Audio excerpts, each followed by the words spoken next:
I wanted to explain my racist theory about white people that got red hair.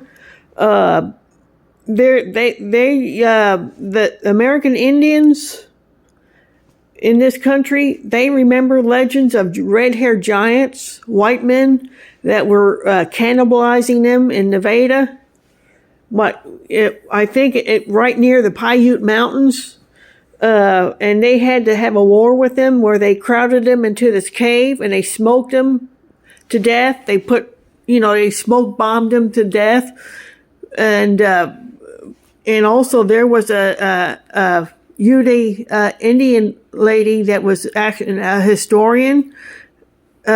She was famous and she publicized the legends that her tribe had, and she wrote a book, I think. But anyway, I saw the picture of her. She has a dancing dress, and it had the red hair on it, braided into it and stuff from the giants that they killed like 800 years ago or something like that. It was incorporated into her dress.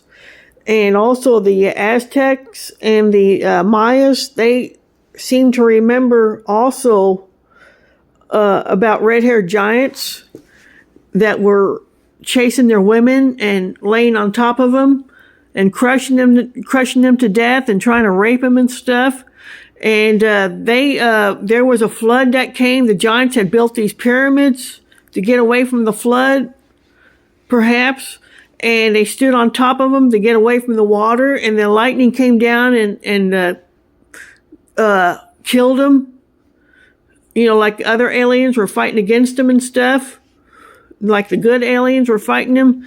And also if in the Crispy Museum in Ecuador, they got carved